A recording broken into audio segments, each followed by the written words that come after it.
ಇವತ್ತು ನಾವೇನು ಮಾಡೋಣಪ್ಪ ಅಂತಂದ್ರೆ ರೇಖಾಚಿತ್ರಗಳನ್ನು ಬಳಸಿಕೊಂಡು ಗೋಳೀಯ ದರ್ಪಣಗಳಿಂದ ಉಂಟಾಗುವ ಪ್ರತಿಬಿಂಬಗಳನ್ನು ಪ್ರತಿನಿಧಿಸುವುದನ್ನು ಈ ಒಂದು ಮಾದರಿ ಮೂಲಕ ಕಲ್ಕೊಳ್ಳೋಣಂತ. ಇದಕ್ಕೆ ಈ ಒಂದು ಮಾದರಿ ಮಾಡೋಕೆ ನಮ್ಗೆ ಏನೇನು ಬೇಕಾಗಿತ್ತಪ್ಪ ಅಂದ್ರೆ ಫೋಮ್ ಶೀಟ್, ಅಕ್ರಾಲಿಕ್ ಶೀಟ್ ಮತ್ತು +1 ಇರಬೇಕು, ಲೇಸರ್ ಲೈಟ್ ಬೇಕು. ಆದರೆ ಅದಕ್ಕಿಂತ ಮುಂಚೆ ನಮ್ಗೆ ಏನು ಗೊತ್ತಿರಬೇಕಪ್ಪ ಅಂತಂದ್ರೆ 4 ನಿಯಮಗಳು ಸ್ಪಷ್ಟವಾಗಿ ನಮ್ಗೆ ಗೊತ್ತಿರಬೇಕು. 4 ನಿಯಮಗಳು ಏನು ಗೊತ್ತಿರಬೇಕು ಅಂತಂದಾಗ ಒಂದೊಂದಾಗಿ ನಾವು ಗೊತ್ತುಕೊಂಡಂತ.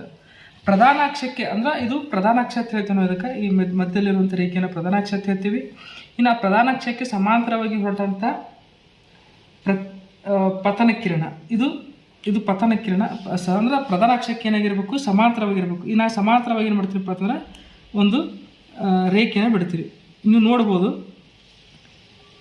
ನಾವಿಲ್ಲಿ ಸಂಗಮ ಬಿಂದು ಅಂತ ಗುರುತಿಸಿವಲ್ಲ, ಸಂಗಮ ಬಿಂದುವಿನಲ್ಲಿ ಏನಾಗ್ತದಪ್ಪ ಅಂತಂದ್ರೆ ಈ ಪ್ರಧಾನ ಅಕ್ಷದಿಂದ ಹೊರಟಂಥ ಪತನ ಕಿರಣ ಪ್ರತಿಫಲಿತ ಕಿರಣ ಏನಾಗ್ತಪ್ಪ ಅಂತಂದ್ರೆ ಸಂಗಮ ಬಿಂದುವಿನಲ್ಲಿ ಆಯ್ಕೆ ಆಗಲಾಗ್ತದೆ. ಇದು ಮೊದಲನೇ ನಿಯಮ. ಇನ್ನು ಅದೇ ರೀತಿಯಾಗಿ ಎರಡನೇ ನಿಯಮ ಏನಾಗ್ತಪ್ಪ ಅಂತಂದ್ರೆ ಸಂಗಮ ಬಿಂದುವಿನಲ್ಲಿ ಬಿಟ್ಟಂಥ ಪತನ ಕಿರಣ ಏನಾಗ್ತಪ್ಪ ಅಂತಂದ್ರೆ ಪ್ರಧಾನ ಅಕ್ಷಕ್ಕೆ ಸಮಾಂತರವಾಗಿ ಪ್ರತಿಫಲಿಸ್ತದೆ ಅಥವಾ ಪ್ರತಿಫಲಿಸ್ತೈತಿ ಅನ್ನೋದನ್ನ ಈ ಒಂದು ಎರಡನೇ ನಿಯಮನ ಹೇಳ್ತೀವಿ. ಇನ್ನು ಮೂರನೇ ನಿಯಮ ಏನು ಹೇಳ್ತಪ್ಪ ಅಂತಂದ್ರೆ ಈಗ ಮೂರನೇ ನಿಯಮ ಏನಪ್ಪ ಅಂತಂದ್ರೆ ವಕ್ರತಾ ಕೇಂದ್ರದ ಮೂಲಕ ಪತನ ಕಿರಣವನ್ನು ಬಿಟ್ಟಪ್ಪ ಅಂತಂದ್ರೆ ಏನಾಗ್ತದೆ ಅಂತ ನೋಡೋಣಂತ. ನೋಡ್ರಿ ಇಲ್ಲಿ ಕಾಣಾಗ್ತೈತೆ, ನೋಡ್ರಿ ಇಲ್ಲಿ ವಕ್ರತಾ ಕೇಂದ್ರದ ಮೂಲಕ ಪತನ ಕಿರಣ ಚಲಿಸ್ತಪ್ಪ ಅಂತಂದ್ರೆ ಅದೇ ಕಿರಣದೊಳಗೆ ಏನಾಗ್ತೈತೆ ವಾಪಸ್ಸದ ಪ್ರತಿಫಲಿಸ್ತದ. ಇದು ಏನಪ್ಪ ಅಂತಂದ್ರೆ ದರ್ಪಣಗಳಿಂದ ಉಂಟಾಗುವ ಪ್ರತಿಬಿಂಬಗಳನ್ನು ಪ್ರತಿನಿಧಿಸುವಂಥದ್ದು. ಇನ್ನು ನಾಲ್ಕನೇ ನಿಯಮ ಏನಪ್ಪ ಅಂತಂದ್ರೆ ನಿಮ್ನ ದರ್ಪಣದ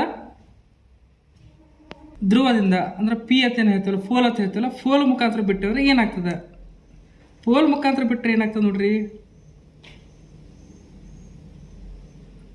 ನಾವು ಯಾವ ಕೋನದಲ್ಲಿ ಬಿಟ್ಟಿರ್ತೀವಿ, ಯಾವ ಕೋನದಲ್ಲಿ ನಾವು ಕಿರಣವನ್ನು ಬಿಟ್ಟಿರ್ತೀವಲ್ಲ ಅದೇ ಕೋನದಲ್ಲಿ ಏನಾಗ್ತದೆ ಪ್ರತಿಫಲಿಸ್ತದೆ. ನಮ್ಗೆ ಈಗಾಗಲೇ ನಾವು ಏನು ಮಾಡೀವಿ, ಮೊದಲನೇ ಒಂದು ನಿಯಮ ಕಲ್ಕೊಂಡಿವಿ. ಏನಪ್ಪ ಅಂತಂದ್ರೆ ಪತನ ಕಿರಣ ಮತ್ತು ಪ್ರತಿಫಲಿತ ಕಿರಣ ಎರಡೂ ಏನಾಗಿರ್ತಾವಪ್ಪ ಅಂದ್ರೆ ಸಮನಾಗಿರ್ತಾವೆ. ಆ ಒಂದು ನಿಯಮ ಏನಾಗ್ತದೆ ಇಲ್ಲಿ ಪಾಲಿಸ್ತೈತಿ.